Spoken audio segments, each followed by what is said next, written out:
Welcome back, everybody, to the lock-in. Not the lockdown, as Dara decided to call it on social media all last week, actually. The lock-in, Dara. I think the lock-in's a pretty crap name because lockdown is trending all over Twitter. Nobody even knows what a lock-in is unless they're Irish and alcoholic. I miss lock-in. Speaking of which, we are overjoyed to welcome somebody who would know what a lock-in was, and I'm sure it's been part of many a lock-in over the years. Niall Farrell, we had to call for reinforcements. Our second episode didn't do as well as our first. Oh, wow. Okay, well, this one's going to do even worse, so this will be good.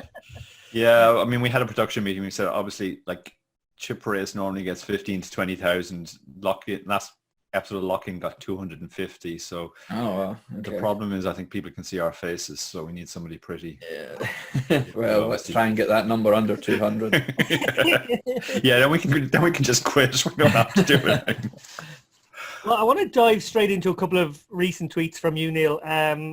You said recently, I want to get this one right, lockdown beginning to affect my play. Today I voluntarily put money in on the river without the nuts after an MTT reg, elected to bet more than the pot. What a stone cold fucking idiot I am.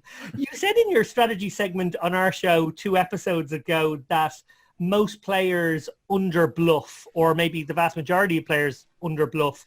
Is this an extension of that they also over bet bluff? Yeah. to put a finer point on it. It's just, I don't know, man. I've been playing online, like, this is the first time in years that I've played online semi-regularly again, and I just fucking hate everyone. Like, it's just, like, you hear about, like, you're playing a hand against some guy, and you're like, oh, wow, he's been doing really well recently. Maybe he's been playing, like, he's been in the lab working really hard. I'm going to call this over bet here. I've got a good hand to call. Oh, no, he just has a fucking nuts again. Like, it's just some fucking lucky idiot, as it always has been. It's like... And I'm just, everything's, you know, the old lock-in / lockdown situation is it's making me slightly tetchy at this point. So I'm just. And how do you feel about how online has changed? Like, obviously, there's a lot more PKOs now. I mean, I don't like PKOs. I think they're a bit of a circus. But that's what the fish want to play, I think. As the numbers show. So you have to play them, but it's just like, there's nothing more tilting than like getting to a final table and fucking 40% of the prize pool's been given out to morons in level 1. Like, come on, just fucking, like, there's just like, you know, there's just some fucking random guy that's finished like 208th who's going to get the same payout as the guy that finished 28th, you know? Nah, I mean, it is what it is. It's just, you know, I prefer the classic, you know, the Cadillac of poker, no limit Texas Hold'em. But yeah, I mean, you just have to adapt, don't you? It's just one of those things, really. Yeah. Well, Dara, you're obviously playing an awful lot more online at the moment. I think you said in the last episode that you're playing pretty much every day as opposed to maybe 5 days a week and probably putting in longer sessions at that. Have you noticed any tendencies with all these new players about? Yeah, I mean, I actually did a webinar on this recently, and there was a thing I wrote years ago about the really bad things that live players do, and essentially what's happened is they've moved across onto online now. All these people are suddenly playing online, and they're doing exactly the same stuff that they do live, except even more so because there's no shame factor of doing something really stupid and looking stupid. So yeah, you're seeing all sorts of funky stuff like the 6X is back in vogue. People are just losing their mind. There's just sort of the mad randomness as well, where people just decide a switch goes off in their brain and they're making a move. So they turn up in a situation where, like, it's a horrible spot to bluff. They have a horrible hand to do it with, and yet somehow they've decided this is a spot that they're going to check raise 100 big blinds over your 2 big blind C bet on the flop. So there's all sorts of weirdness going on. Where's this? Give me some of that. Unibet poker, I think, Neil. Yeah, well, Unibet certificate. Yeah, no, I'm going to be getting in the mix with Unibet because you've got the 1K stuff coming up, right? Yeah, we have the 1K and with the online series coming up as well. So yeah, it's going to be big. There'll be a handful of decent-sized side events to that one as well, so jump in for sure. Next tweet of yours, Neil. Been a while since I've woke up fully clothed at 4:30 and not known which 4:30 it is, but here we are. Explain. On Saturday night, I joined some of my my mates for a Zoom quiz. So just mates from home basically, and decided I'd have a couple beers, and then a couple beers turned into everything I could find. In fact, here's a bottle of rum that I drank, still sitting here from the Zoom room. And yeah, I'm actually not, because there's no bars, like, believe it or not, I'm not, I don't really drink that much at home. Like, it's very social for me. So it's like, I've maybe drank 2 nights during this whole lockdown. So I got pretty drunk pretty quick, and I woke up, and it's quite late at 4 a.m. just now, so it could have been the afternoon as well. And it was my girlfriend was turning off all the lights in my room, and because I'm in the spare room just now because the baby's in the main room, and he's commandeered my entire bed space. So, so I woke up and I was like, "What time is it?" She's like, 4:30. And I genuinely I could not tell you which one it was at that point, but it was 4:30 in the morning, so that was fucking great. Well, this segues nicely, Neil, to your fantastic Irish Open streams, which I think it's fair to say were not a sober affair. Your colleague over at No Limit GG, Alex Montevani, is on the show this week, and he says that he thinks you're one of the best streamers out there. And I was just wondering how you would categorize a Faraldo stream. I think it's just like, there's some reasonable strat elements, but like if you're going to watch a strat stream, I'd rather watch like Goosecore or something, because he's a lot better at poker than I am, and he's going to be playing some high stakes cash and stuff. I'm going to be playing like, not like super high stakes, like up to like 1Ks and stuff online. I'm not going to be like streaming 10K online tournaments or anything. But it's like, there's some reasonable strategy, but it's mostly just kind of, there's like a lot of interaction, so it's kind of just I'm chilling with everyone that's in the chat, and like there's a bit of banter in the chat and a bit of poker, and kind of just like, I don't know, it's someone who's decent at poker playing, and you can chat to them and ask them shit and stuff like that, and I'll have a few beers, and depends, for the Irish Open, I did the Irish Open stream and it was pretty fun, and for most of my streams I'm not really drinking though, unless it's like a special occasion or something, so it's just my charming personality and is the main draw, I think. Well, there is a slightly strange subject I wanted to bring up this week, which is, you mentioned there your son commandeering the baby or the main room, and at the moment my son has reached the point now where he is he's being potty trained, and I would have given anything for Sharon not to decide to do it now while we're in lockdown. Although I guess it kind of makes sense because you're kind of trapped at home. But It makes for what she described on Twitter to me as the grimmest game of hide and seek at certain points in the day, as you're just wandering around wondering where it is, because it has to be somewhere because there was evidence of something happening. Oh God, you've got that to look forward to. I'm hoping the lockdown's lifted by then, to be honest. But yeah, like at the moment it's pretty good. He's pretty chill. I mean, he won't sleep in the cot, so he is just in my bed, and that is his bed now. So yeah, I think that lasts about 16 years, Dara, is that about right? Yeah, it depends obviously, but yeah. So I'm in the spare room all the time, so it's like, it's not too bad actually, because like from a selfish point of view, Idea gets up and like if he gets up and he's hungry, Idea feeds him, so I can actually sleep through the night, so it's not too bad on that count. But I mean, he has just stole my bed, so we will have to have words. Well, I hope the spare room is comfy at least. Don't kill me now, Dara, for bringing this up, but while Hunter has been going through this somewhat unfortunate week, or I hope it's only another week, dear God, I hope it's only another week, it did remind me of the very first time we had a conversation about your ultra running career. Right. And you told me the rather grim story, which I guess is common knowledge in that world, but certainly not to the uninitiated, which is that athletes of that caliber sort of just relieve themselves whenever they want during a race. Yeah, well, the idea, like talking specifically about 24-hour races, it's how far you can move in 24 hours. So stopping to take a piss doesn't seem like a great strategy in that sort of game. So, yeah, I mean, they pretty much just do it on the run. Now, a lot of the times it doesn't matter because there's nobody around except people who are involved in the race, and they've all seen it a million times. But there was one occasion, the first time I ran the World 24-Hour Championships, where there was a fairly significant viewing public, let's say. It was in a tiny town in Quebec, and obviously this was the biggest deal ever if you came from Drummondville. The fact that the World Championships of anything was being run in their obscure little town in Quebec. So they literally all came out and they were there for the full 24 hours watching and cheering, which is an incredible feat of endurance in itself.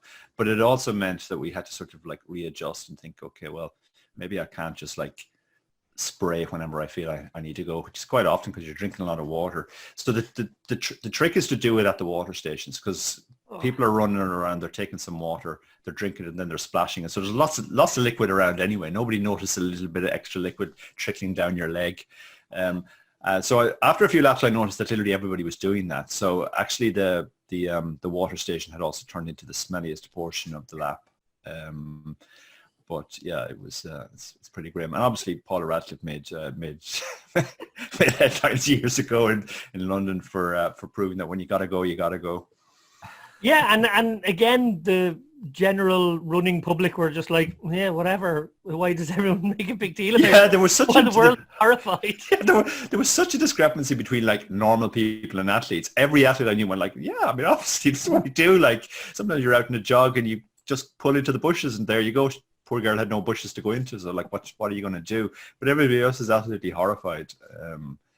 I remember thinking though, it was almost like, do you ever play Mario Kart on the Super Nintendo? And when you had like the bananas, and the best place to drop the bananas was like on the corners. Yeah.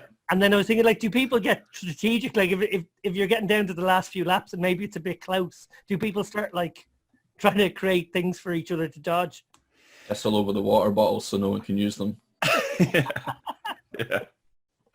Yeah. I mean, at that stage, everybody is in such a zombified state anyway that I don't think people would even notice. Like, they could literally be trudging through shit and they still wouldn't even register. Well, another topic that has come up in poker recently, I'm not sure if you've weighed in on this one, Neil, and actually, Dara, I don't think you have either, is RealNames. Obviously, Party Poker have done this series. So I guess it started with the Irish Open and now they kind of turned it into their normal Power Fest or whatever, that they're using people's real names. And I wondered if this is a good or a bad thing. My first instinct was it was really bad. And then some people made some reasonable comments of why it might be good, but it still doesn't seem right to me. What do you think, Neil?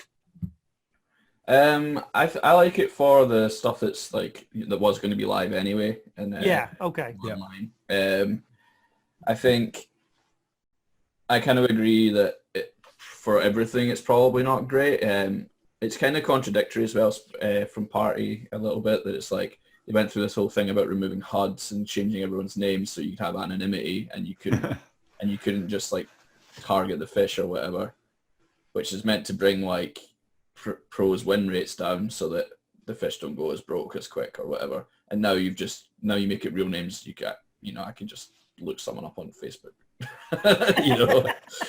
It's like kind of a wee bit weird. So I like it. I enjoy it for like the higher stakes stuff where it's people anyway, generally, where it's smaller stuff, because that's quite a small player pool anyway. So things like the Poker Masters that we're on, like there's not so much of a stigma of being a recreational player in those, because to be honest, if you're a fish that's playing a 50k buy-in online, then you're already much better at life than everyone else in the field anyway. Yeah. So it doesn't really matter, I mean, that's my end goal, is to be the whale reg in 100Ks, because I've got so much fucking money that I don't care. So stuff like that, I think it's really good, and I think it's good for the spectacle. I think it's a lot, but it's like, if, for example, say like, we've got the heads up match here and it's Phil Ivey versus Fedor Holtz, rather than Crown Up Guy versus whatever Phil Ivey's fucking screen name is or something, Baccarat 21 or something, I don't know. So I think from that side it's good, but I think if you're just playing like a 109 tournament online, I don't like it as much, especially because like the lower end stakes you go, the more vitriol you get in the chat. And I think having like real names and like $22 buy-ins where it's just, I hope you get fucking AIDS. I've looked you up. I found your LinkedIn. You can't. I know where you work. Like that's gonna be. So I like it for the kind of the high live stuff, and I think leaving it alone for the other stuff's probably best. Dara, what do you think? Yeah, I mean, I agree very largely with what Neil said there. I mean, it's good in the sense of the events that were live, not just knowing who you're playing against, but also it allows coverage. They were able to cover, for example, during the Irish Open on Poker News and Twitter when people bust out and so on, and it's better for people railing. I think it would be pretty horrible across the board. As Niall said, when you go down to the lower levels in particular, the level of vitriol is just incredible, and like this could all end in tears when Fish A turns up at the house of Fish B with a machete because of a bad beat that happened in the Big 11 the previous night. Although what a tabloid headline. Yeah, I think there's some other aspects to it as well. Like one thing we've actually talked about on the Tip Race from time to time is the fact that far more females play online than live, and what the reasons for that might be. I think anonymity is one of the big reasons. And now, when a girl who's been playing perfectly anonymously for the last 5 or 6 years suddenly finds her name is being displayed as Stephanie whatever, and some guy is hoping she gets AIDS because her ace queen just beat his ace king. It's that there's definitely a potential downside there as well. So yeah, I don't think it's here to stay. I think during the lockdown in particular, and lockdown, not the lock-in in this case, it probably makes a bit more sense too, because we all have to sort of, there's more exclusively live players, let's say, playing online again, and this makes it feel more like the live experience to them, particularly in home games. People can pop up, chat with all their mates and stuff, or if they're playing other games on the site with them. But yeah, I don't see it as a long-term thing for sure. I think anonymity is a large part of the appeal online. Yeah, expanding on that, it does seem like Rob Young is certainly one of the great innovators in poker right now, but it also feels like he's a bit fickle, and he innovates and then he sort of changes his mind again and innovates in another way, and he runs another poll and it says something different. So, well, he does have his polls, and obviously they do help guide him. But I'm just interested by that notion, because I think from a player's point of view, they enjoy the sense of like, well, if we do contribute to a poll and it does come out a certain way, there's a chance that Rob might be very nimble and act and do something different. But there's also a sort of a lack of integrity in that notion, because, well, one, he blocks a lot of people, so maybe he's got a very refined group of people who answer his polls, and two, if he does make a kind of a quick decision like that, maybe it hasn't been fully thought through. Did you ever think about that, Neil, in terms of like how operators run their business? Obviously, Rob is probably the most visible figurehead, if you like, of a site. Yeah, I think with Rob, like, I like the fact that he is he's trying to like. Basically, it's hard to explain, but like where poker was when Rob picked up Party, just wasn't sustainable anymore, especially with the stuff that was happening over at Poker Stars with the Maya and stuff. Yeah, it was getting completely run into the ground. I like the fact that the things Rob does is aimed at, and I believe anyway, that he is trying to do what's best for the players. Now there are going to be issues with that, because there's going to be hasty decisions made sometimes that don't work out, but I think as long as there's a constant feedback loop, so like if something happens, I mean, I don't think there's anything wrong with trying something, and then if it's shite, you just change it back. I think that's completely fine. And the fact that, like, you see all the stuff, the positive stuff Party's done. I mean, I'm completely neutral here because I'm not affiliated with any site, so I can give them all shit if they're being shit or whatever, which is quite handy. But lovely, fire away. Yeah, but like, Poker Stars is just this kind of corporate machine now where it's just trying to they don't give a fuck about poker anymore. They're just slowly trying to wean you over to sports betting and casino, which is fucking awful. It used to be the best site by far when Scheinberg's had it. It was fantastic. All that good stuff. Party is at least aimed at poker and the things that are getting done, like, obviously they try like the polls and stuff. It's not a very scientific boardroom way of running a company, I don't think, as much. But I think that's actually more of a positive than a negative when it comes to online poker.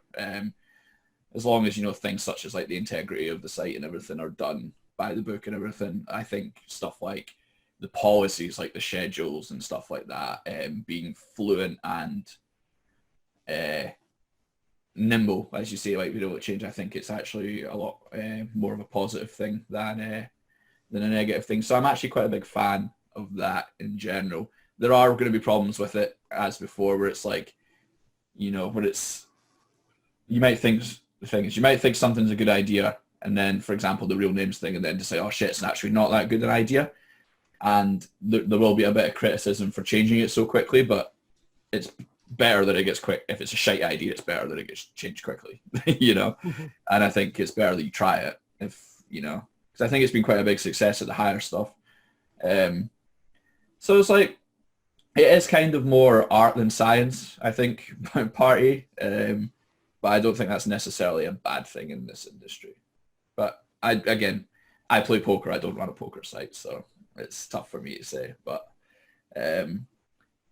put it this way, I'd rather, if I was looking for something to change for the good of the players, I'd rather be on any other site than Stars, Well, Dara, we would obviously agree with Neil regarding that Star stuff. We both published plenty of blogs over the years, particularly, I'd say, in the pretty much Amaya period. As soon as Amaya took over, we sort of gave our 2 cents a few times. And I guess building a sustainable poker ecology, that's a kind of a weird word, but it does sort of apply in this, is obviously important. And to what extent do you think that there's a sort of responsibility on all the sites to collectively behave in a sort of a greater good sort of way, while at the same time scrapping away for market share?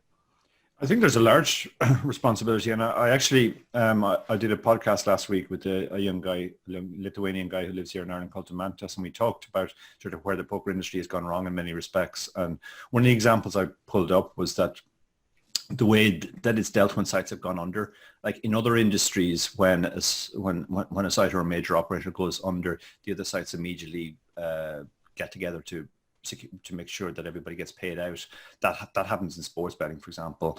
It happens in other industries, and therefore people in those areas are not as worried about their money, whether their money is safe or not. That's always a concern in poker. You hear people saying, well, yeah, is my money safe? Because they obviously know about the high profile scandals. So I think on that front, the industry as a whole has been very bad acting collectively and understanding that it's in their collective interests to cooperate on that stuff. I think the other thing that they've done really, really badly is just the overall marketing. For years, the marketing was aimed purely at, it seemed, 18-year-old males, as if they were the only people who might ever play online poker. And then they basically missed an entire generation, the millennial generation, and they've been scrapping around since, trying to figure out where they're going to get people from. I think the whole marketing has just been very, very ham-fisted as well. And it's something where, again, some sort of collective approach would be much better than just sites trying to poach each other's existing players. Again, it's obviously hard to do because they are competitors as well. But I think they would all the sites would benefit a bit from a bit more cooperation and sort of a collective approach on that stuff and how the industry is presented in general. They've also been very, very bad lobbying. I mean, the reason why online poker ended up being banned in the States is that the online sites didn't get together and lobby as well as, say, fantasy sports did for exemptions. And that's something which has cost the poker industry a huge amount by not acting collectively. Yeah, it's an interesting point. Obviously, maybe the sort of sole trader aspect to what we all do extends to maybe the big players in the industry. The final thing I wanted to ask you both about was the World Series have obviously announced in the last week that they're postponing till the fall or the autumn. And the plan is to go ahead with that, assuming that America opens up, which is obviously a big question mark. They're not guaranteeing it, but that's the plan at the moment. Completely the opposite of that, Unibet, our sponsor, announced the movement of all of their online or all of their live games to online for the remainder of 2020, including we would have had a December Unibet Open, which some might think is far enough away. You could have maybe kept that on the schedule, maybe still kind of hoped that that one might be possible, but they just decided, no, we want clarity of vision on this. We want to just, make a firm decision. And, February, I guess, would be our next live event in 2021. And I guess they're sort of planning for that, while at the same time getting to focus completely on that switch across to online. What do you think of those two different attitudes? From my point of view, I think, I think it's going to be very unlikely we see live poker this year, to be honest, which is a shame, but it's just, it's in the big list of things that's not really that important compared to a lot of other stuff. I think WSOP just makes so much money that they have to, as their, people in their business have a responsibility to try and get it to run if it's at all possible to be safe. But I don't personally see, I think a poker room might just be the actual not worst thing you can be in when you're playing. Yep. I mean, I already get sick in Vegas every year. I think everyone does. You get the Rio flu, as it's known, or the Rio AIDS, depending on how bad you get it. And it's like... And there was Legionnaires that one year. Yeah. yeah. I know. It's always like, it's just not the most hygienic place to be in general,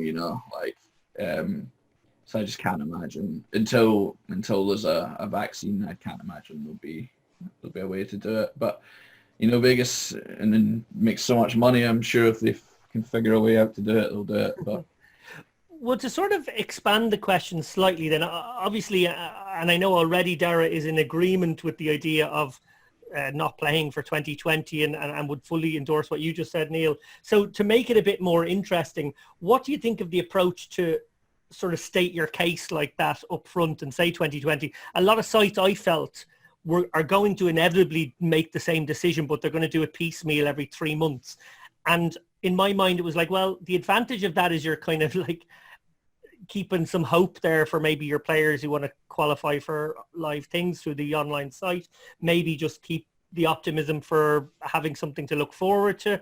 But then if that's going to mostly end up in it being cancelled again, then that it kind of undoes it. I don't know. Is it better to only plan 3 months ahead, or is it better to make this kind of bigger call that Unibet have? I think it kind of depends on who you mean it's better for. For the sites, it's better to obviously just kicking the ball down the road, or the can down the road, because you can keep running satellites, you can keep doing everything as normal. And there's still a huge amount of satellites being run for events, which we all know are not going to happen at the time, at least, that they're supposed to happen. I mean, as far as I know, Star still haven't cancelled the PSPCA or postponed it. Now, the idea that we could somehow have a tournament in August or whenever it is in Spain is just staggering. That people would fly from all over the world and all over Europe to Barcelona. So I can only assume that they're thinking, well, it just messes things up too much in terms of our existing online qualifiers and all that stuff. So it's better for us to at least pretend that it's going to happen. But I think it is unfair on players. People are qualifying for tournaments now, and for all we know, they might not take place in the next year. We don't know how exactly when it's going to take place. At least make it clear that, look, this tournament was not going to happen when we say it's going to happen. We don't know when it's going to happen.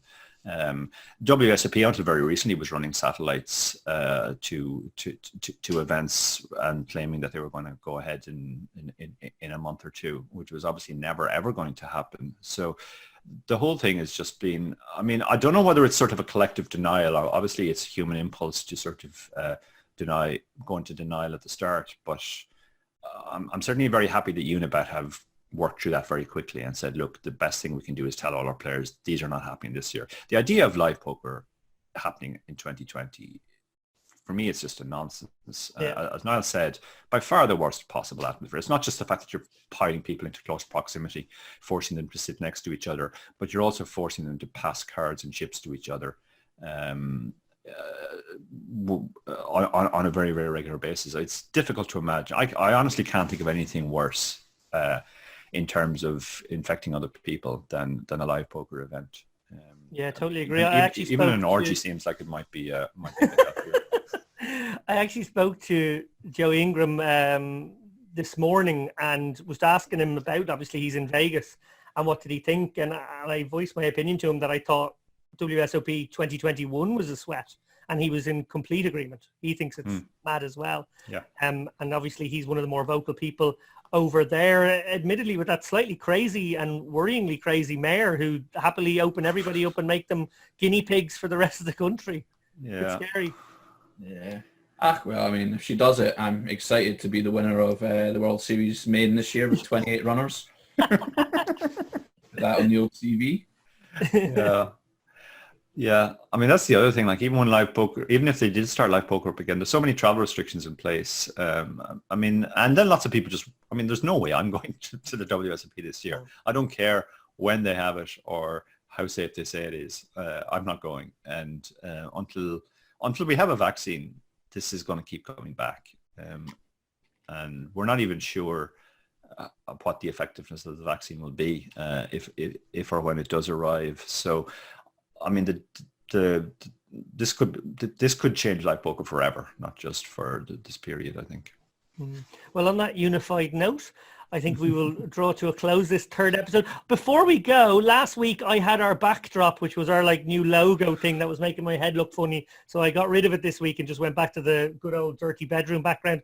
Neil, you were using one of those things as well when you first came on the call. Do you want to show our viewers maybe just very quickly, but you must keep in a very particular place. They'll understand what I mean in a second. Can you show them what we had to see when you arrived on our screens before this interview began?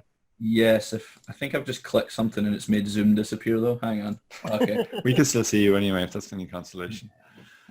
Hide video? No, I don't want to do that. I've made you all tiny. I don't know what I've done. Well, yeah, you managed to create tremendous suspense for this moment now. I know. I genuinely don't know how to make you bigger. Exit, minimize. Okay, it doesn't exit the video. It just makes it big again. Okay, yeah, I had let's see. Well, I had a couple on. The first one was... no. That wasn't it. Everyone I was in the group with are all Rangers fans. So it was, and then we had... I think everyone would now classify this next one as a lockdown culture piece. I think everyone will have seen this gentleman at some point throughout the lockdown. So here he is. For the good of our YouTube subscription, please do not move. Niall Farrell, thank you so much for coming on the show today. Dara O'Kearney, thank you as usual. We will leave it there. Thank you.